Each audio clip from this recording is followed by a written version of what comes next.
네, 안녕하세요. 오늘은 조기 퇴직하신 분들이나 아니면 정년 퇴직하신 분들의 얘기를 좀 해볼까 합니다. 아, 여기 보시면 2024년도 7월 14일자 그 SBS 뉴스에 나온 그 기사를 가지고 얘기를 좀 해볼까 해서 유튜브를 켰는데요. 평균 나이가 54세, 인생 2막, 개강, 전문대 만학도 증가. 이 앵커가 얘기한 얘기를 보면 25살이 넘는 학생은 통상 만학도로 분류되는데 요즘 전문대에는 이 만학도가 주류라고 한다.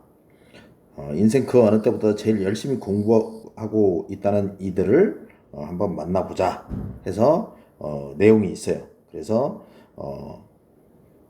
평균 나이가 54세다. 올해 전문대 합격하거나 2학년에 다니는 그 만학도들이다. 어릴 때 공부하라고 해도 안 했는데 지금은 제일 열심히 하는 것 같다. 그리고 30년 안팎 사회생활에서 캠퍼스 생활을 막연히 마음으로 그려왔지만 막상 결심이 선 것은 정년이 다가오면서부터였다. 그리고 이 정년 후에 뭔가를 해야 되겠다는 생각을 하고 있었는데 사회복지사 자격증도 따고 이렇게 준비를 하려 그런다. 그리고 뭐 창업경영학과 1학년인 분은 5년 후 60대를 바라보고 이렇게 투자를 한다고 생각을 하고 있다. 그래서 이들이 다니는 전문대는 창업경영, 사회복지 상담 등 실용 학문을 가리키는데 올해 신입생의 40% 이상이 이들과 같은 만학도이다. 그 전국에 130개 전문대에서 만학도인 신입생 수가 계속 늘고 있다. 2018년 2만 1천 명에서 올해 3만 6,800명으로 1만 5천 명이나 늘어났다. 전체 신입생 13만 6천 명 중에 27%가 그 만학도이고 50세 이상도 11%가 넘는다. 비수도권 전문대 14곳만 보면은 신입생의 70%가 만학도이다. 전문대에서는 만학도들이 주류인 셈이다. 이런 기사가 있어요. 그리고 여기 보면 만학도의 인생 이막에 초점을 맞춘 전문대 교육 프로그램을 확충하는 등 세심한 정책적 그 배려도 지원도 필요해 보인다. 라는 그 얘기가 있죠. 제가 드리고 싶은 말씀은 그거예요. 정년이다. 또는 퇴직이다. 그래서 주로 정년이나 퇴직은 50세 이후에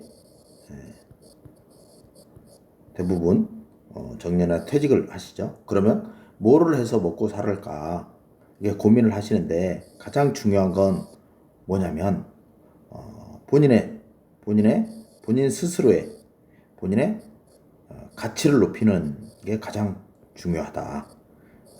내 가치를 어떻게 높일 것이냐는 이제 여러분들이 선택을 할 건데 그 가치를 높이는 방법으로 지금 이 기사에 나신 분들은 어떤 걸 선택했어요? 내 가치를 높이는 방법으로 학력 그리고 자격증 이 두 개를 선택을 하셨다는 거지. 학력을 가지고 사회복지사 같은 경우는 학점 이수를 하면 사회복지사 2급을 취득할 수 있죠. 그리고 자격증을 공부하시는 분들은 또 자격증을 취득해서 새로운 삶을 살 수 있죠. 그래서 지금까지 그 50세 50대의 퇴직 전까지는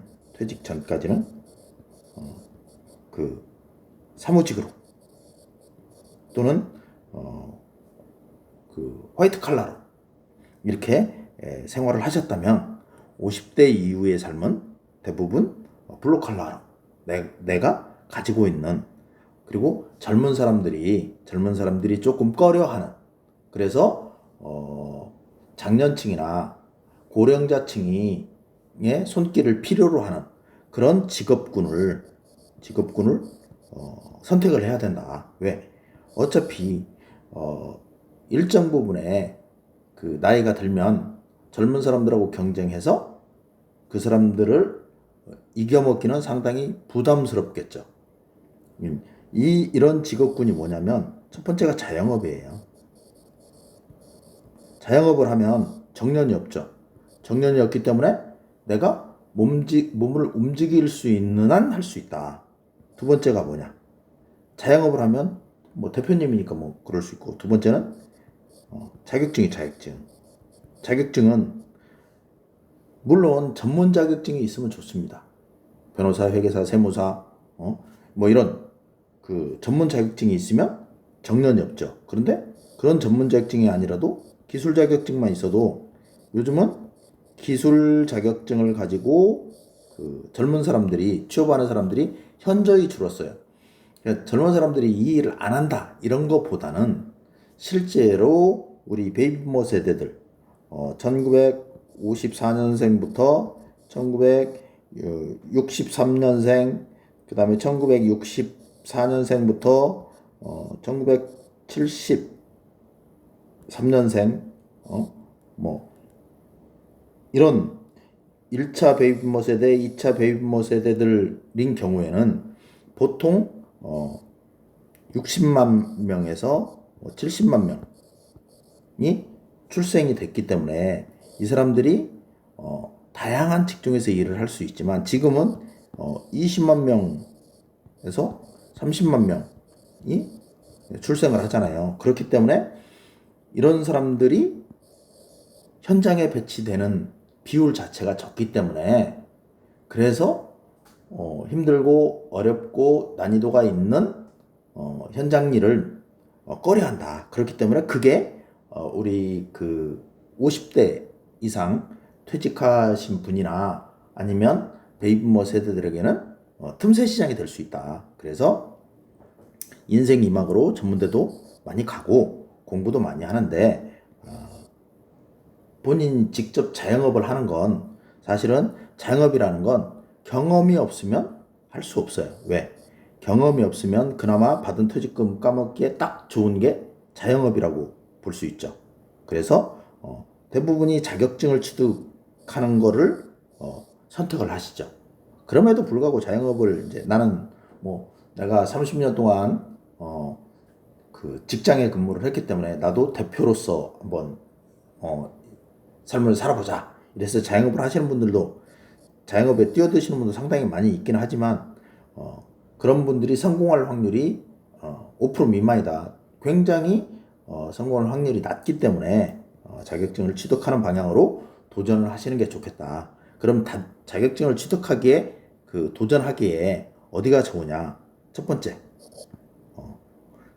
전문대예요. 전문대. 왜냐하면 전문대에서는 전문 분야의 교육을 시키죠. 그래서 전문대예요. 그래서 특히나 이제 여러분 잘 아시는 폴리텍 대학 같은 경우는 수업료도 싸고 그리고 그 현장에서 필요한 인력을 바로바로 배출할 수 있는 전문 능력을 갖춘 인재들을 양성하기 위한 게 전문대가 가장 적합한 그런 교육 장소라고 봅니다. 두 번째는 4년제 전문대를 빼면 이제 4년제만 남죠. 4년제 중에 여러분들이 생업을 하셔야 또 그 50대는 가장 돈이 많이 들어가는 시기잖아요. 그래서 생업을 하셔야 되기 때문에 그 생업을 하시면서도 공부를 할 수 있는 거. 그게 뭐냐면 야간대학이에요. 야간대학인데 야간대학이 사실은 굉장히 그 일과 학습을 병행하기가 어렵다. 그래서 야간대학을 회피하고 주로 어디를 가냐면 사이버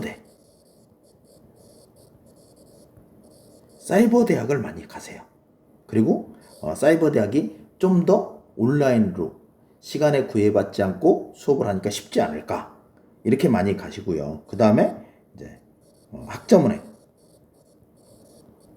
학점은행으로 꾸준히 취득을 해서 내가 학위를 취득하겠다 이렇게 생각을 하시는 분이 많은데, 제가 권해드리는 건 그 전문대에 가서 뭐 내가 필요로 하는 자격증 취득을 위한 학과를 선택을 하시거나, 아니면 야간대학, 수도권에도 야간대학이 꽤 있습니다. 제가 그 추천드리는 대학은 청운대학이에요. 왜냐? 가장 야간대학을 오래 운영했던 노하우를 가지고 있고, 그리고 그 일과 학습을 병행하는 것을 가장 잘 이해해 줄 수 있는 대학이다. 그리고 그 학습자들을 힘들게 하지 않는 그런 대학이다 이렇게 알고 있거든요. 그리고 사이버 대학이나 학점은행은 생각보다 쉽지 않다. 왜? 이거를 스케줄 관리나 이런 것들을 내가 일정하게 해야 되기 때문에 생각보다 쉽지 않고요. 이렇게 직접 오프라인으로 출강을 해서 내가 강의를 듣는 이런 대학들이 훨씬 배움도 더 많고, 그리고 그 학우들과의 그 동기애나 이 돈독함도 더 크고, 그리고 내가 성취감도 훨씬 높을 수 있는 부분이다. 그래서 전문대학이나 야간대학을 통해서 내 그 대학을 안 나오시는 분들은, 물론 요즘은 대학을 안 나오시는 분들을 가는 것도 좋지만, 요즘은 대학 나오신 분들도 다른 직업을 선택하기 위해서 전문대학을 진학하시는 분들이 굉장히 많아요. 그래서 혹시 내가 나이가 너무 많지 않나, 내가 이 공부를 다시 하기엔 너무 늦지 않았을까 이렇게 생각하시는 분이 있다면 절대 그렇지 않다고 말씀드리고 싶고, 현장에서는 보통 50대면 그냥 그 우리가 흔히 볼 수 있는 야간대학이나 또는 전문대학에서 흔히 볼 수 있는 연령대고요. 많으면 70대도 있고요. 물론 어리신 분들은 20대, 30대도 있지만 50대라고 해서 그렇게 나이가 많은 축에 속하지 않고 60대면 조금 많은 편에 속하긴 하지만, 그래도 훨씬 나이가 먹을수록 더 열정적으로 공부를 한다는 측면에서 보면 50대, 60대, 70대도 내가 하고 싶은 내 그 학업에 대한 열망을 풀 수 있는 그런 기회다. 근데 이제 문제가 뭐냐면 이제 비용이 문제가 되겠죠. 돈이 많이 들지 않냐, 수업료가 비싸지 않냐. 수업료가 문제인데, 수업료는 뭐 B학점 이상이면 요즘은 국가에서 국가장학금을 지급하죠. 국가장학금을 지급하는데, 국가장학금이 사실은 국가장학금은 본인이 얼마나 소득이 있는지 또 재산 상황이 어떤지를 조사를 해서 국가장학금을 지급을 해요. 그렇기 때문에 개인별로 다 편차가 있어서 그 연봉이 조금 그 소득 분위가 낮으신 분들은 뭐 많이 200만 원까지도 받으시는 분들도 있고요. 그리고 소득 분위가 높으신 분들은 이제 한 푼도 못 받는 분도 있죠. 그런 분들은 소득이 많기 때문에 못 받는 거예요. 그리고 폴리텍 대학 같은 경우는 실제로 수업료가 굉장히 저렴합니다. 그리고 청운대 같은 경우도 약 한 250만 원 정도로 알고 있어요. 여기에 국가장학금 받으면 그렇게 큰 부담 안 들이고도 공부를 하실 수 있다. 그래서 한 번쯤 이 신문 기사를 보시고 이 신문 기사를 보고 한 번쯤 생각해 보실 필요가 있다고 해서 오늘 그 얘기를 해봤습니다. 오늘은 여기까지 말씀드리고요. 또 다음 시간에 뵙도록 하겠습니다. 감사합니다.